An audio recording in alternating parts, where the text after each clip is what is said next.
Most of the times, we take communication and language for granted, but this complex process took hundreds, even thousands of years for human beings to develop it.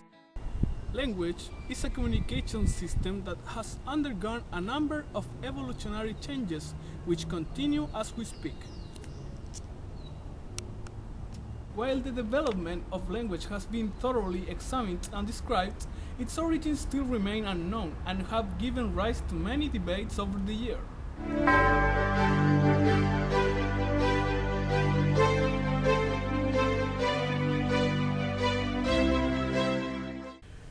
Welcome to Mind Your Language.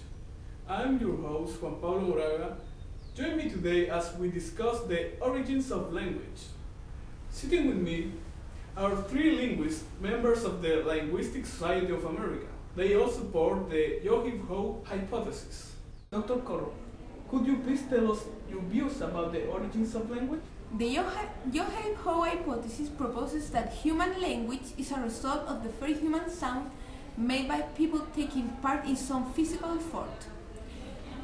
Because at the dawn of civilization, when people worked together in groups, the groans and groan they made while performing difficult manual tasks enabled them to develop a way of communication, which with time evolved into more elaborated forms. This idea emphasizes a very important notion, namely social context, crucial for the development and the use of language.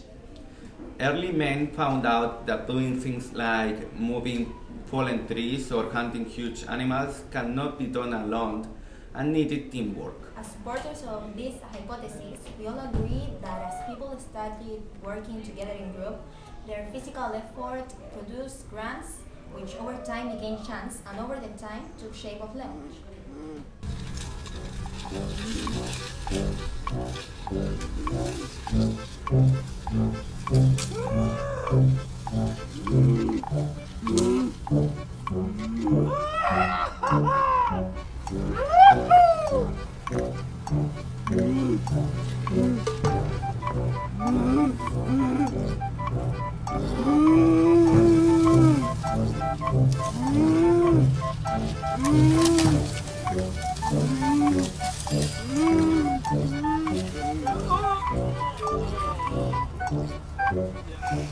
Here I have an article published in the New York Times that points out the next sentence. The Yo-heav-ho hypothesis places the development of human language in a social context but fails to say where the words come from, making it empiricist in nature. Well, we think that the Yo-heav-ho hypothesis is the best one, because starting from the phonemes, the combination of them evolved into more articulated words and meaningful, and therefore sentences. Pupil theory holds that speech began with interjections, spontaneous cries of pain, ouch, surprise as oh, and other emotions like yabadabadu.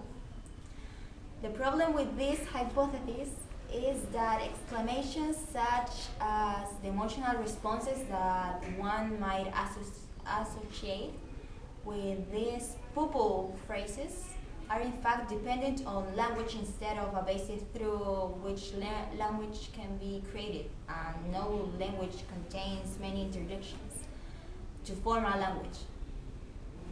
Another example is the bow wow hypothesis. This hypothesis says that language began when our ancestors started imitating natural sounds around them. But what's wrong with this hypothesis?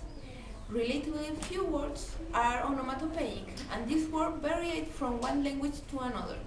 In addition, many onomatopoeic words are of recent origins, and not all are derived from natural sounds. The ding-dong hypothesis bases the origins of language began when humans started naming objects after relevant sounds that was already involved in their everyday life.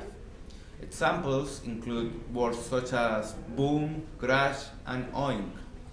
These represent the sounds of certain objects, but it is unclear how to provide onomatopoeia for silent objects such as a rock.